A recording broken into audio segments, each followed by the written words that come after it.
Hello guys, आप सभी का स्वागत है हमारे चैनल फिजिक्स लेक्चर में। और जो यहाँ पे हम पहला पेपर जो कवर करने जा रहे हैं, या जो पहली सीरीज़ हमारी है, वो है स्पेशल थ्योरी ऑफ रिलेटिविटी। तो स्पेशल थ्योरी ऑफ रिलेटिविटी आप जैसे सब जानते हैं कि एल्बर्ट आइंस्टीन ने डेवलप की थी। इसके बाद उन्होंने अपनी जनरल थ्योरी ऑफ रिलेटिविटी भी दी थी। तो स्पेशल थ्योरी ऑफ रिलेटिविटी का पूरा डेवलपमेंट वो कैसे एग्जिस्टेंस में आई, उसके लिए एक अलग से मैं वीडियो बना दूंगा बाद में। तो अभी हम डायरेक्ट अपनी स्टडीज़ पर आते हैं कि कैसे हम स्पेशल थ्योरी ऑफ रिलेटिविटी को समझ सकते हैं। एक तो होता है कि फैंसी वे, जिसमें आप अलग अलग एनिमेशन वीडियो देख के अलग अलग तरीके से समझा सकते हैं लोग। लेकिन बेसिकली जो हमको यहाँ पे क्या करना है, हमको इसकी फ़िज़िक्स समझनी है, इसके अंदर की फ़िज़िक्स समझनी है, इसकी मैथमेटिक्स को समझना है। और कैसे हम रिजल्ट्स पे डिराइव करते हैं रिजल्ट्स को, कैसे वो एक्चुअली जो चीज़ें हो रही हैं, जो चीज़ें हम आप सुनते हैं कि ट्विन पैराडॉक्स, या फिर जो हमारा जीपीएस वर्क कर रहा है, वो कैसे होता है, उसको हम एक्चुअली यहाँ पे मैथमेटिकल फॉर्मूले और डेरिवेशन और बाकी जो कॉन्सेप्ट हैं उनके थ्रू समझेंगे। तो सबसे इसको समझने के लिए सबसे पहले हम क्या करेंगे, यहाँ पे फ्रेम ऑफ रेफरेंस जो होता है उसको समझना ज़रूरी है। तो फ्रेम ऑफ रेफरेंस क्या होता है, उसको डिफाइन करने से पहले हम यहाँ पे एक चीज़ डिफाइन कर लेते हैं कि कैसे हम किसी पार्टिकल की पोजीशन को एक कोऑर्डिनेट सिस्टम में डिफाइन करते हैं। तो जैसे कि आप सभी को पता है, ये कार्टेशियन कोऑर्डिनेट सिस्टम है। आप सभी ने ये बचपन से पढ़ा है कि ये कार्टेशियन कोऑर्डिनेट सिस्टम है। और कार्टेशियन कोऑर्डिनेट सिस्टम म्यूचुअली जो तीन परपेंडिकुलर एक्सिस होती हैं हमारी एक्स वाई जेड, इसमें तीन परपेंडिकुलर एक्सिस होती हैं एक्स वाई जेड, और एक ओरिजिन होता है जिसकी रिस्पेक्ट में फिर हम पार्टिकल की पोजीशन को डिफाइन करते हैं। ठीक है। तो अब सपोज मेरे पे एक पार्टिकल है मास एम का, या फिर एक पार्टिकल है सिंपली, यहाँ पर मास की कोई हमें ज़रूरत नहीं है। पार्टिकल एम, हमने एक पार्टिकल एम ले लिया। अब इस पार्टिकल एम की हमने किसी टाइम पे मतलब इसकी पोजीशन को डिफाइन करना है। तो मैंने कहा कि ये पार्टिकल यहाँ पे पी पॉइंट पे है। ये जो पार्टिकल है एम, ये पी पॉइंट पे है। अब इस पी पॉइंट की पोजीशन को मेरे को डिफाइन करना है। तो मैं कैसे करूँगा, उसके लिए मुझे एक रेफरेंस पॉइंट पहले लेना ज़रूरी है। तो ये समझना ज़रूरी है कि कभी भी कोई कोऑर्डिनेट सिस्टम होता है, उस कोऑर्डिनेट सिस्टम में एक रेफरेंस पॉइंट होता है, जिस रेफरेंस पॉइंट की रिस्पेक्ट में फिर हम किसी भी चीज़ को डिफाइन करते हैं। जैसे कि रेफरेंस पॉइंट का आप एक एग्जाम्पल ले सकते हैं कि आपसे अगर कोई पूछे कि मार्केट आपके घर से कितनी दूर है, या फिर मार्केट कितनी दूर है, तो आप कहेंगे कि मार्केट मेरे घर से 3 किलोमीटर दूर है। ठीक है। तो आपने क्या करा, रेफरेंस पॉइंट जो आपका है वो फिक्स कर दिया अपने घर पे, और फिर अपनी घर की रिस्पेक्ट में आपने मार्केट की जो डिस्टेंस है उसको डिफाइन करा। और साथ में आप ये कह सकते हैं कि जैसे मेरे घर से जो मार्केट है वो 4 किलोमीटर दूर है, और आपके घर से जो मार्केट है वो 10 किलोमीटर दूर है। तो आप समझ रहे हैं ना, मतलब कि मेरा जो रेफरेंस पॉइंट है वो अलग है, आपका रेफरेंस पॉइंट अलग है। तो आपने आपका एक खुद का रेफरेंस पॉइंट है जिसकी रिस्पेक्ट में आपने मार्केट की पोजीशन को डिफाइन किया, और फिर एक रेफरेंस पॉइंट मेरा है जिसकी रिस्पेक्ट में मैंने मार्केट की पोजीशन को डिफाइन किया है। तो रेफरेंस पॉइंट अलग अलग होता है, और किसी भी चीज़ को हमको डिफाइन करने के लिए रेफरेंस पॉइंट ज़रूरी होता है। इसका एक दूसरा सिंपल एग्जांपल आप ले सकते हैं, कंपैरिजन जब हम करते हैं अपने क्लास में। अगर जब आपने बचपन में किया होगा कि वो सबसे लंबा है, तू तो उससे इतना छोटा है, या फिर तू उससे इतना बड़ा है, तो मतलब आपने क्या करा, पहले एक पर्टिकुलर स्टूडेंट या पर्टिकुलर अपने फ्रेंड की हाइट को रेफरेंस रख लिया, फिर उसकी रिस्पेक्ट में आप कहते हैं कि ये इससे बड़ा है या इससे छोटा है। तो रेफरेंस आप समझ रहे होंगे कि रेफरेंस क्या है, रेफरेंस पॉइंट हम कैसे सेट करते हैं। तो सिंपली एक कोई भी कोऑर्डिनेट सिस्टम होता है, जैसे कार्टेशियन कोऑर्डिनेट सिस्टम है, इसके अलावा भी different type of coordinate system होता है, जैसे सिलेंड्रिकल होता है, स्फेरिकल होता है, या पोलर भी होता है कोऑर्डिनेट सिस्टम। तो उसमें उनको हम अभी यहाँ पे यूज़ नहीं करेंगे, क्योंकि सबसे ईजीएस्ट वे जो है वो कार्टेशियन कोऑर्डिनेट सिस्टम है। और कार्टेशियन कोऑर्डिनेट सिस्टम में हमने म्यूचुअली तीन परपेंडिकुलर एक्सिस ले रखी हैं,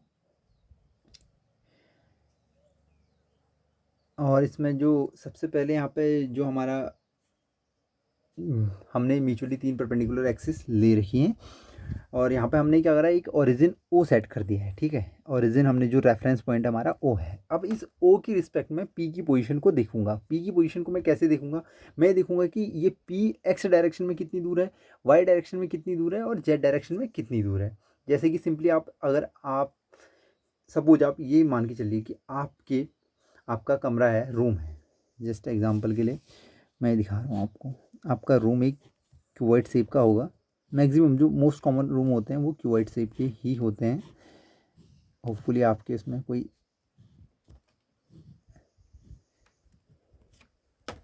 ठीक है। तो ये हो गया यहाँ पे ये वाई, ये डायरेक्शन एक्स हो गई और ये डायरेक्शन जेड हो गई। ठीक है, अगर सपोज ये हम आपका रूम है, इस रूम में अगर ये पी पॉइंट यहाँ पे है बीच में, अगर बीच में ये पी पॉइंट है तो आप इसकी डायरेक्शन, इसकी डिस्टेंस को कैसे देखेंगे, आपने ये आपका ओरिजिन यहाँ पर ओ है, आप ये देखेंगे कि पी यहाँ से एक्स डायरेक्शन में कितनी दूर है। ठीक है, फिर बी इधर जेड डायरेक्शन में कितनी दूर है, फिर ऊपर हाइट उसकी कितनी है, जो ग्राउंड है आपका, जो एक तो ये प्लेन बनेगा, जो जेड एक्स प्लेन बनेगा, इसमें इसकी क्या होगी, एक यहाँ पे इसको अगर आप परपेंडिकुलर डालें, सपोज आप यहाँ से पी पॉइंट से एक परपेंडिकुलर डालेंगे यहाँ पे, ठीक है, यहाँ से एक इसकी ये एक्स डायरेक्शन और एक परपेंडिकुलर ये डायरेक्शन, तो मतलब एक इसमें क्या आएगा, इस जो जेड एक्स प्लेन है इसमें इसकी एक एक्स कोऑर्डिनेट आएगा, एक वाई कोऑर्डिनेट आएगा और साथ में इसकी एक हाइट होगी जो ये होगी।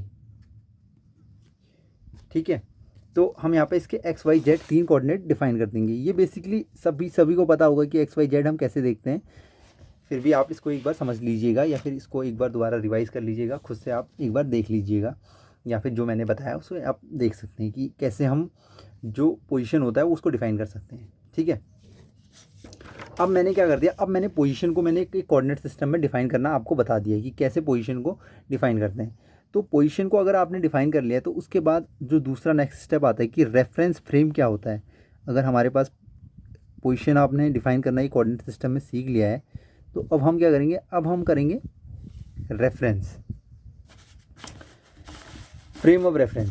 फ्रेम ऑफ रेफरेंस को यूज करना हम स्टार्ट करेंगे। तो फ्रेम ऑफ रेफरेंस को हम कैसे यूज़ करना स्टार्ट करेंगे कि अगर कोई पॉइंट P है, अगेन हमने यहाँ पे एक एक्स वाई जेड और ये P पॉइंट है। अब ये फ्रेम ऑफ रेफरेंस कब कहलाएगा, फ्रेम ऑफ रेफरेंस ये तब कहलाएगा जब मैं इसमें एक्स वाई जेड इसकी पोजीशन के साथ इसका टाइम कोऑर्डिनेट भी बता दूं। मैं ये बता दूं कि ये P पॉइंट पे किस टाइम पे अवेलेबल था, ये जो मास हमने पार्टिकल लिया था, सॉरी जो पार्टिकल हमने M लिया था, वो पार्टिकल P पॉइंट पे किस टाइम पे था, उस कौन कितने बजे या फिर मतलब कितना कौन सी टाइम पे वो इस पॉइंट P पे था। अगर हमने ये बता दिया तो फिर ये जो कोऑर्डिनेट सिस्टम होगा वो एक फ्रेम ऑफ रेफरेंस कहलाएगा। फ्रेम ऑफ रेफरेंस कहलाने का मतलब ये है कि अगर आपने उसकी पोजीशन के साथ साथ उसका टाइम कोऑर्डिनेट भी बता दिया कि किस टाइम पे वो वहाँ पे मौजूद था, तो वो फ्रेम ऑफ रेफरेंस कहलाएगा।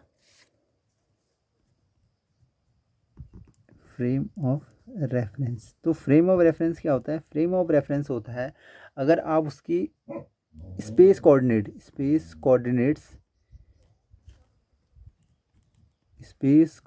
के साथ साथ क्या करें,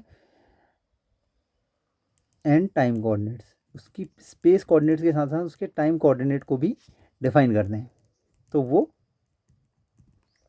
क्या होगा, हमारा फ्रेम ऑफ रेफरेंस कहलाएगा। ठीक है, तो अब फ्रेम ऑफ रेफरेंस तो हमें पता चल गया कि फ्रेम ऑफ रेफरेंस होता क्या है, कैसे हम इसमें डिफाइन करते हैं। अब फ्रेम ऑफ रेफरेंस के बाद इसका आता है कि types of frame of reference कितने होते हैं, टाइप्स ऑफ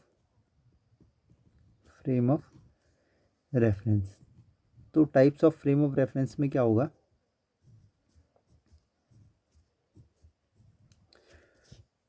एक होता है, फर्स्ट होता है इनर्शियल, दूसरा होता है नॉन इनर्शियल।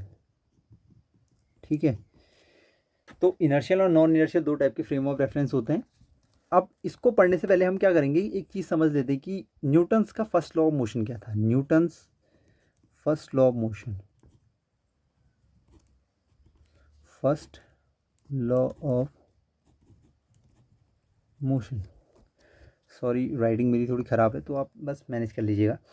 तो Newton's first law of motion, Newton's first law of motion क्या है कि अगर कोई बॉडी मोशन में है या कोई बॉडी रेस्ट में है, ठीक है, कोई बॉडी मोशन में है या कोई बॉडी रेस्ट में है, तो वो उसी स्टेट में रहेगी जब तक कि हम उसमें क्या करें, एक्सटर्नल फोर्स अप्लाई ना कर दें, एक्सटर्नल फोर्स अप्लाई।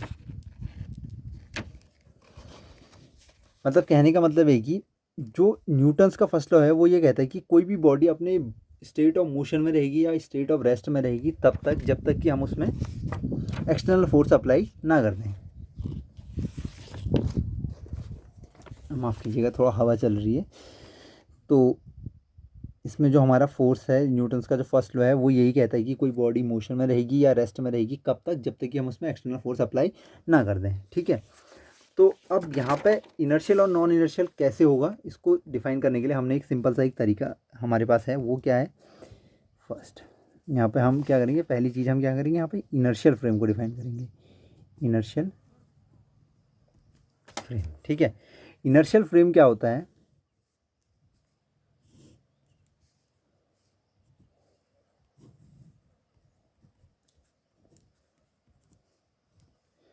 अगर सपोज ये फ्रेम ऐसे है हमारा, ठीक है, अगर इस फ्रेम ऑफ रेफरेंस में हमारा न्यूटन्स का फर्स्ट लॉ वैलिड है, अगर हमारा कोई, अगर इस फ्रेम ऑफ रेफरेंस एस में हमारा न्यूटन्स फर्स्ट लॉ वैलिड है, first law of motion, first law of motion क्या हमारा वैलिड है, तो ये क्या होगा, ये होगा inertial frame.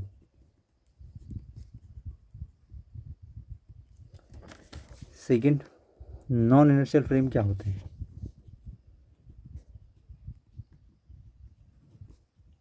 Non inertial frame, non inertial frame होते हैं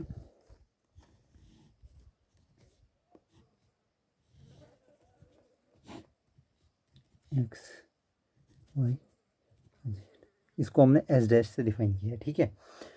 तो नॉन इनर्शियल फ्रेम क्या होते हैं, नॉन इनर्शियल फ्रेम कि न्यूटन्स का जो फर्स्ट लॉ ऑफ मोशन है, first law of motion not valid, ये वैलिड नहीं होता है, तो ये क्या हो गया, ये नॉन इनर्शियल फ्रेम ऑफ, तो यहाँ पे जो हमारा क्या होता है, non inertial frame of reference क्या होता है कि जहाँ पर हमारा फर्स्ट लॉ ऑफ मोशन वो वैलिड नहीं होता है, तो वो non inertial frame of reference होते हैं, ठीक है।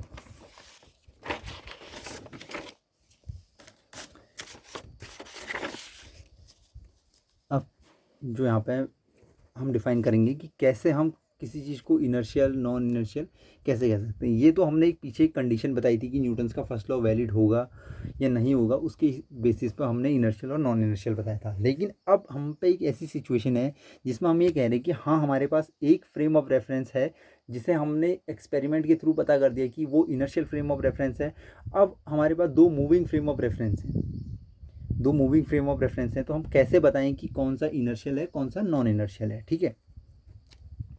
तो सिंपली उसके लिए एक पहले एक एग्जांपल हम समझ लेते हैं कि आप अगर कभी भी एक बस में मूव कर रहे हैं, ठीक है, एक अगर बस मूव कर रही है इस डायरेक्शन में वी वेलोसिटी से, ठीक है, ये एक बस है, ये बस है, ये वी वेलोसिटी से मूव कर रही है फॉरवर्ड डायरेक्शन में या इस डायरेक्शन में मूव कर रही है, कह सकते हैं लेफ़्ट टू राइट मूव कर रही है, और बाहर एक पेड़ है जो स्टेशनरी है, ठीक है, ये ट्री है, ये स्टेशनरी है। तो आप अगर इस बस के अंदर, अगर आप इस बस के अंदर हैं तो आपको क्या लगेगा कि ये जो पेड़ है वो बैकवर्ड डायरेक्शन में मूव कर रहा है, ठीक है, और इसकी वेलोसिटी भी क्या होगी, वी होगी। ये बेसिक ऑब्जर्वेशन आप सभी ने की होगी। आप कभी भी बस में जा रहे होते हैं और आप अंदर बैठे होते हैं तो आपको क्या लगता है कि जो पेड़ है वो पीछे की ओर बैकवर्ड डायरेक्शन में मूव कर रहे हैं, ठीक है। तो ये बेसिक एग्जांपल आपने अभी समझ लिया ना, ठीक है, ये ऑब्जर्वेशन हम सभी ने की है। तो अब इसके बेसिस पे हम कैसे जो फ्रेम ऑफ रेफरेंस है उनको पता करेंगे। तो सपोज हमारे पास एक फ्रेम है ए, ठीक है, एक हमारे पास फ्रेम है ए, नोटेशन पर आप ध्यान देते रहिएगा,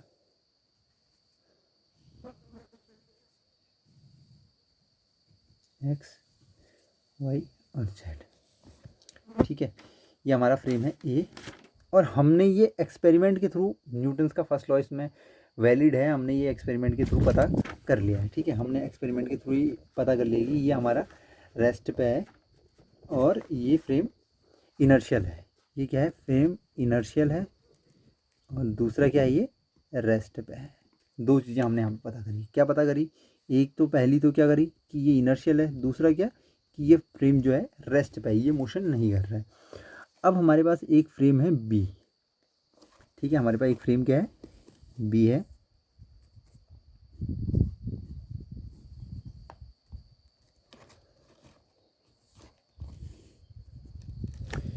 यहाँ पे ये वाई, ये एक्स और ये जेड, ठीक है। और इसकी ओरिजिन को हम ओ मान लेते हैं।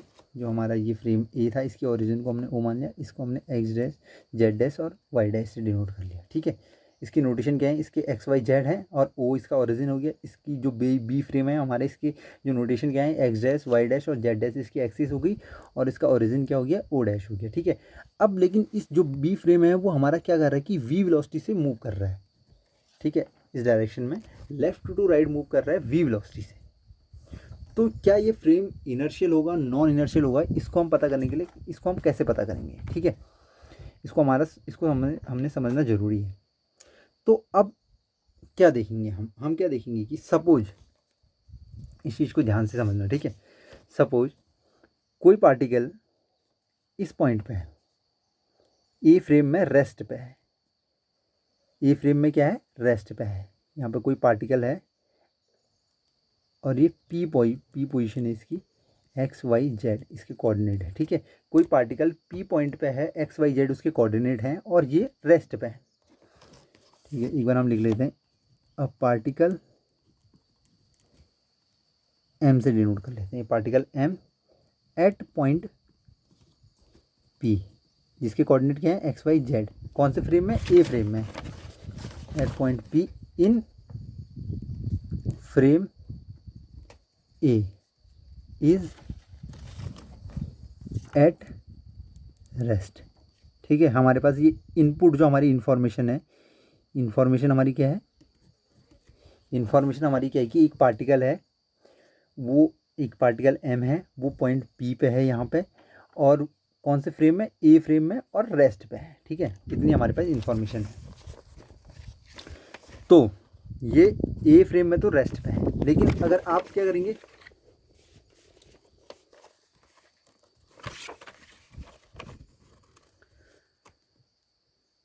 अगर आप इसको इस फ्रेम से देखेंगे, ठीक है, इस फ्रेम से, बी फ्रेम से इसको अगर इस पार्टिकल को देखेंगे जो पी पॉइंट पे है, तो इस पे जो नेट एक्सेलरेशन होगा, इसका एक्सेलरेशन क्या होगा, जीरो होगा, ठीक है।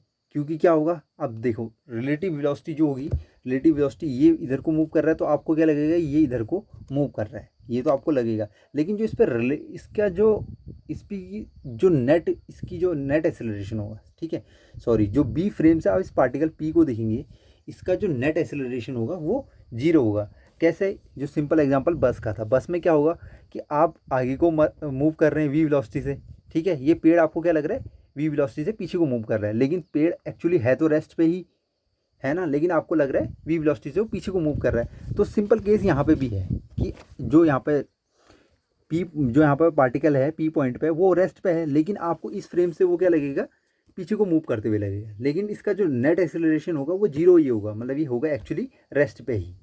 तो ये फ्रेम जो होगा, ये फ्रेम भी क्या होगा हमारा, इनर्शियल होगा। जो बी फ्रेम होगा वो भी क्या होगा, इनर्शियल होगा, ठीक है।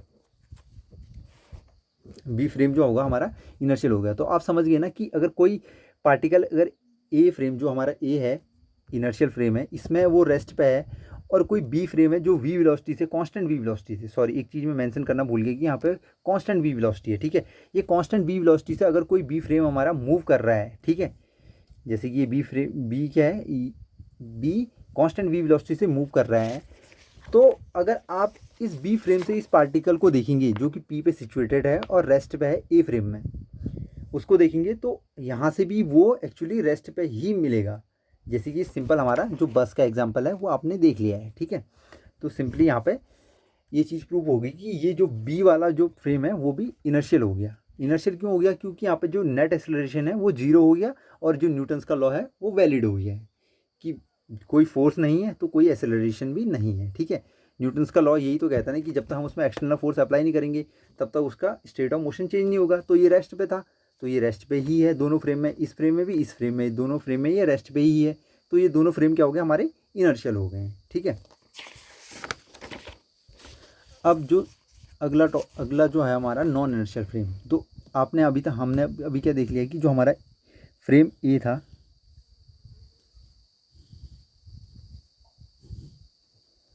एक्स वाई जेड ओ, और ये फ्रेम ए हो गया, ये पार्टिकल पी है, एक्स वाई जेड।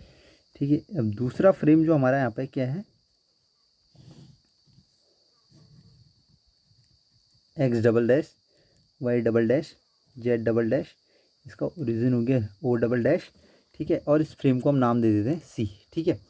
अब अगेन वही सिचुएशन है कि हमारा जो फ्रेम है ए है, उसमें एक पार्टिकल है जो पी पॉइंट पे है और वो रेस्ट पे है, ठीक है। ये इन्फॉर्मेशन हमें इनिशियली हमने ले ली है, ठीक है। अब जो हमारा सी फ्रेम है उसकी जो एक्सिस है वो X double dash Y double dash Z double dash, इसका ओरिजिन ओ डबल डैश हो गया, ठीक है। इसको हमने फ्रेम सी नाम दे दिया। और ये क्या कर रहा है, ये ए एसेलरेशन से एसेलरेट कर रहा है, ठीक है। ए एसेलरेशन से एसेलरेट कर रहा है। ये वर्ड जो है ये बहुत इंपॉर्टेंट है। जैसे कि कांस्टेंट बी वेलोसिटी हमने बी वाले फ्रेम में देखा था, और यहाँ पर ए एसेलरेशन से वो एसेलरेट कर रहा है। तो अगर आप यहाँ पे ए में देखेंगे, ए में तो ये पार्टिकल क्या है, रेस्ट पे है। लेकिन अगर आप इसको यहाँ से देखेंगे, इस सी फ्रेम से इस पार्टिकल पी को देखेंगे, तो ये क्या करेगा कि ये ए एसेलरेशन से पीछे को एसेलरेट करेगा, ठीक है। ये ए एसेलरेशन से क्या करेगा, पीछे को एसेलरेट करेगा। जो यहाँ पे जो पार्टिकल है, अगर आप मैं इसको यहाँ से देखूँ, ठीक है। आप सपोज यहाँ पे इस फ्रेम में खड़े हैं, सी फ्रेम में, ठीक है। सी फ्रेम में आप यहाँ पे खड़े हैं, आप इससे इस पार्टिकल को, यहाँ पे जो पार्टिकल है पी पे, ये ए फ्रेम में है, एक्स वाई जेड, ठीक है। अगर आप इस ए फ्रेम में जो पार्टिकल पी है इसको सी से ऑब्जर्व करेंगे, तो आपको क्या लगेगा, आप तो इधर की डायरेक्शन में ए एसेलरेशन से एसेलरेट कर रहे हैं, तो आपको क्या लगेगा कि ये जो पी है, ये पी इधर को पीछे की साइड को अपोजिट डायरेक्शन में क्या कर रहा है, एसेलरेट कर रहा है ए एसेलरेशन से, ठीक है। तो एक फ्रेम में जो ए फ्रेम है, ए फ्रेम में ये जो पार्टिकल है ये रेस्ट पे है। लेकिन सी फ्रेम में, जो सी फ्रेम है, सी फ्रेम से अगर आप इसको देख रहे हैं तो इसमें क्या हो रहा है, ए एसेलरेशन प्रोड्यूस हो रहा है, ठीक है। जो पार्टिकल है उसमें ए एसेलरेशन प्रोड्यूस हो रहा है, तो बिना किसी फोर्स के इसमें एसेलरेशन प्रोड्यूस हो गया है। तो ऐसा जो फ्रेम ऑफ रेफरेंस है उसमें उसे कहेंगे non inertial frame of reference. तो हमारा जो फ्रेम है इसमें नॉन इनर्शियल, जो सी फ्रेम है हमारा क्या हो गया, non inertial frame of reference. क्यों हुआ, क्योंकि इस फ्रेम से जब हम पी पार्टिकल को देख रहे हैं तो उसमें एक ए एसेलरेशन हमको मिल रहा है, जबकि हमने कोई फोर्स अप्लाई नहीं किया है उस पी पॉइंट पर। हमने कोई जो पी पॉइंट पे जो पार्टिकल है उस पर हमने कोई फोर्स अप्लाई नहीं किया है, एक्सटर्नल फोर्स अप्लाई नहीं किया है, फिर भी हमें एक एसेलरेशन मिल रहा है सी फ्रेम से, ठीक है। सी फ्रेम से जब हम उसको ऑब्जर्व कर रहे हैं, हम यहाँ से देख रहे हैं, जब सी पर आपने खड़े होकर इसको देखा, इस पी पार्टिकल को देखा, तो आपको ऐसा लगेगा कि वो पीछे की डायरेक्शन में या अपोजिट डायरेक्शन में एसेलरेट हो रहा है। तो एक एसेलरेशन आपको मिल गया बिना किसी फोर्स के अप्लाई की हुई, बिना कोई फोर्स लगाए हुए आपको एक एसेलरेशन मिल गया। तो ऐसा जो फ्रेम होगा उसे कहेंगे non inertial frame of reference, ठीक है। तो आपको समझ में आ गया कि इनर्शियल और non inertial frame of reference क्या होते हैं। अब एक क्वेश्चन ये है कि अगर मेरे पे दो फ्रेम ऑफ रेफरेंस हैं, ठीक है। सपोज मेरे पे दो फ्रेम ऑफ रेफरेंस है, एक फ्रेम ऑफ रेफरेंस हो गया,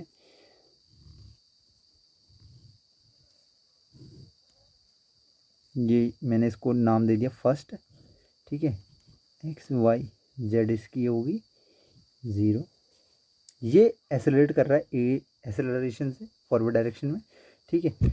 और सिमिलरली मेरे पे एक फ्रेम ऑफ रेफरेंस और है, X dash Y dash Z dash, इसका ओरिजिन हो गया ओ डैश, और ये ए डैश एसेलरेशन से आगे को मूव कर रहा है। ये सेकंड फ्रेम ऑफ रेफरेंस हो गया।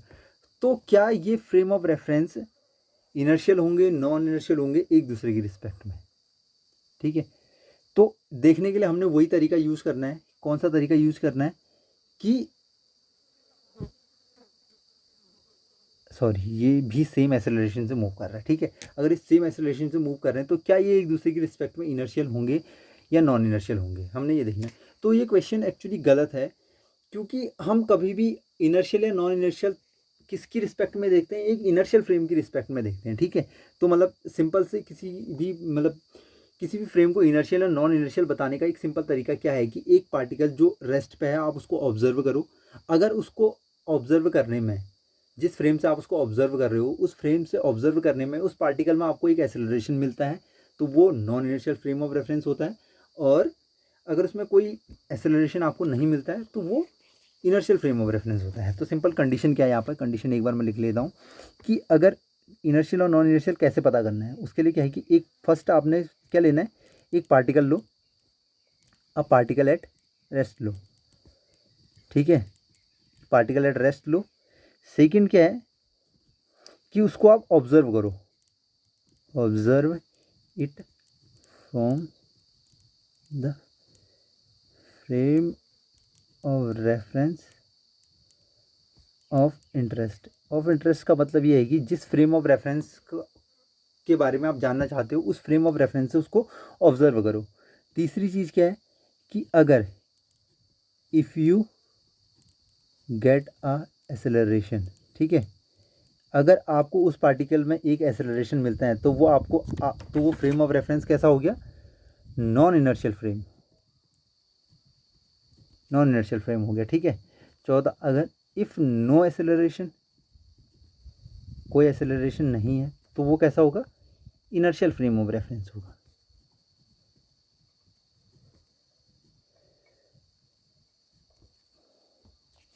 तो होपफुली आपको ये समझ में आ गया होगा कि इनर्शियल और नॉन इनर्शियल कैसे पता करना है, और इनर्शियल फ्रेम और नॉन इनर्शियल फ्रेम होते क्या हैं, और कैसे इसकी हेल्प से हम बाकी चीज़ों को डिफाइन करेंगे, वो आगे को हम धीरे धीरे देखते रहेंगे।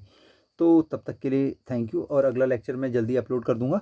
और साथ में आप लाइक शेयर और सब्सक्राइब करें और थोड़ा इसको शेयर कर दें जल्दी से जल्दी, ताकि ये ज़्यादा से ज़्यादा लोगों तक पहुंच जाए, ठीक है। और बाकी कुछ अगर कोई भी प्रॉब्लम हो रही है, जैसे कि मेरी हैंड राइटिंग थोड़ा अच्छी नहीं है, तो उसके लिए थोड़ा मैं उसको अच्छी बनाने की कोशिश करूँगा, थोड़ा उसे बिगर वर्ड्स में लिखने की कोशिश करूँगा, क्योंकि मैं बहुत छोटा लिखता हूँ। और बाकी कोई चीज़ अगर आपको नहीं समझ में आ रही है तो आप नीचे कमेंट सेक्शन में बता देना, और बाकी इसे शेयर कर दो। और कोई भी अगर सजेशन है तो आप ओपनली कमेंट सेक्शन में मुझे बता सकते हैं, ठीक है। तो तब तक के लिए थैंक यू, और सब्सक्राइब करना ना भूलें, और बेल आइकन ज़रूर दबा देना। Thank you.